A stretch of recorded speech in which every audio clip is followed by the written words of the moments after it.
بتاتے ہوئے باک محسوس کر رہی ہوں کہ میری والدہ 14-15 برس کی عمر میں غلط روش کا شکار ہو گئیں۔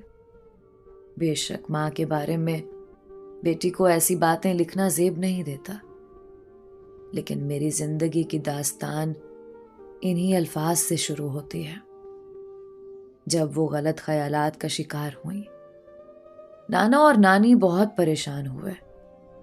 تبھی حالات زمانہ سے ڈر کر انہوں نے ان کی شادی میرے والد صاحب سے کرا دی۔ میرے والد میٹرک پاس اور نہایت سیدھے سادے دیانت دار تھے۔ وہ میرے نانا کے منشی تھے۔ نانا کی نظر اپنے نو عمر اور جوان سال منشی پر ٹک گئی۔ انہوں نے یہ نتیجہ نکالا کہ اس سے بہتر شریف اور سعادت مند آدمی بطور داماد فوری طور پر کوئی دوسرا ہو ہی نہیں سکتا۔ نانا ابو نے اپنے اس منشی صغیر احمد کے والدین سے بات کی تو انہوں نے کہا، سعادت صاحب، یہ آپ کا بیٹا ہے، اس کی قسمت کا فیصلہ جیسا چاہیں آپ کر دیں۔ آپ سے بہتر خیر خواہ ہمارے لیے اور کون ہو سکتا ہے؟ ہمارے لیے تو یہ فخر کی بات ہے کہ آپ سے رشتہ ناتا جوڑ رہے ہیں، جبکہ ہم اس قابل کہاں ہیں۔ میرے ددیال والے غریب لوگ تھے، وہ تو بہت خوش تھے کہ ان کے بیٹے کو سہارا مل رہا ہے۔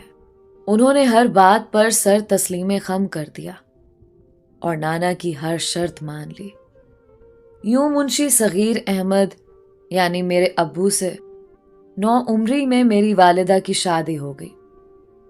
شادی کے 7 ماہ بعد میں نے جنم لیا اور والدہ 16 برس کی عمر میں میری ماں بن گئی۔ میں 7 ماں کہلائی، جس کے بچنے کی امید کم تھی۔ پھر بھی نانی اور خالہ نے بہت دھیان، محنت اور وقت سے پالا۔ خالہ گرچہ امی سے 7 برس چھوٹی تھیں، مگر بہت باشعور تھیں۔ امی نے تو مجھے بس جنم دیا تھا، پھر ہاتھ نہ لگایا، جبکہ نانی نے پالا اور خالہ نے سنبھالا۔ یوں وقت کے ساتھ ساتھ بڑی ہوتی گئی۔ وہ ماں کے فرائض سے ناواقف تھیں، مجھ کو کیوں کر سنبھال لیتی۔ اس زمانے میں گھر گھر VCR پر انڈین فلمیں چلا کرتی تھیں۔ ہمارے نانا کے گھر بھی رات کو VCR کی نعمت سے فائدہ اٹھایا جاتا تھا۔ اسی شوق کا خمیازہ ان کو کم سن اور نادان بیٹی کی نادانیوں کی صورت میں بھگتنا پڑا تھا اور منشی کو گھر داماد بنانا پڑا تھا۔ امی جان بعد میں بھی نہ سدھریں اور اپنی منمانیوں کے باعث گناگوں مسائل کا شکار رہیں۔ ان مسائل کی وجہ سے ان کے بزرگ عمر بھر پریشان رہے اور ان کو سنبھالتے اور سمجھاتے ہی رہے۔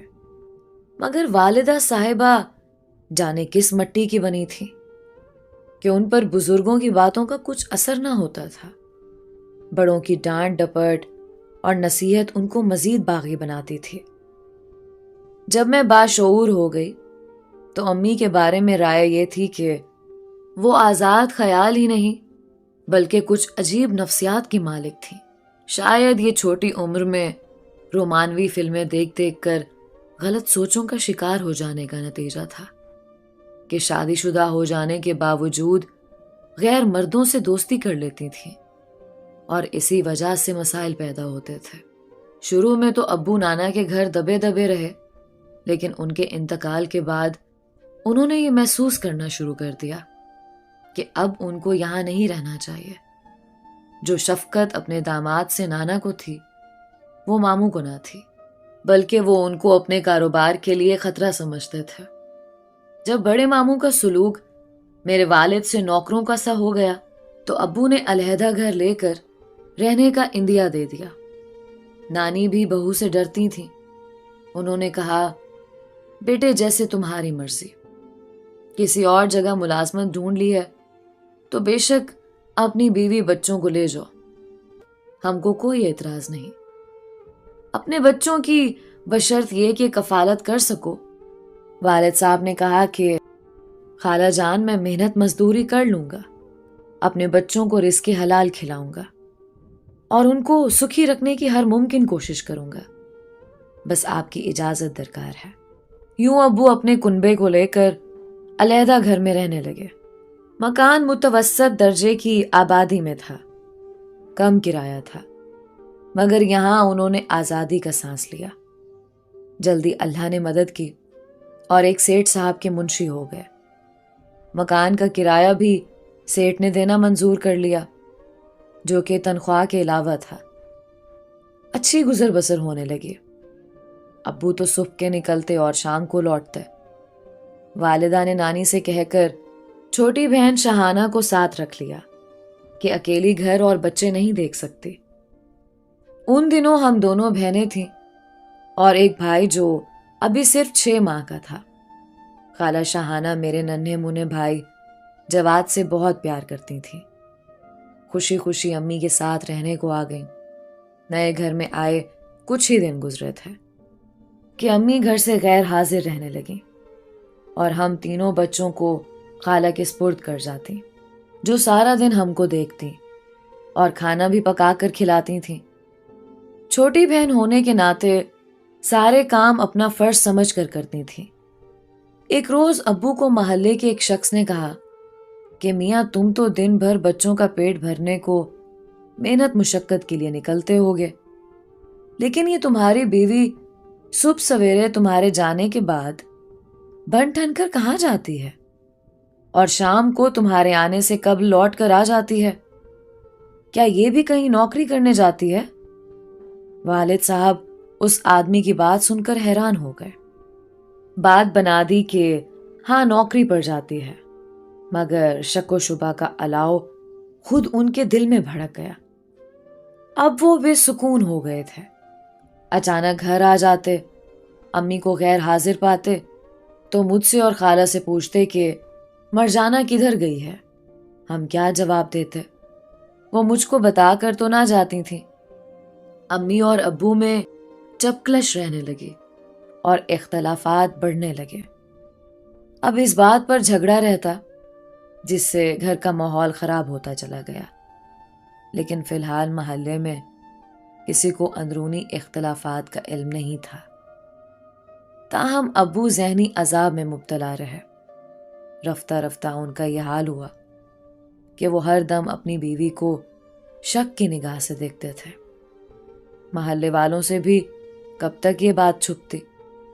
جب وہ ابو کی غیر موجودگی میں امی کو نت نئی گاڑیوں سے اترتے دیکھتے تو انہوں نے ابو کے کان کھانے شروع کر دیے کہ شریفوں کا محلہ ہے اور یہ کوئی اچھی بات نہیں ہے کہ آپ کی غیر موجودگی میں غیر آدمی آپ کی زوجہ محترمہ کو لینے یا چھوڑنے آئے.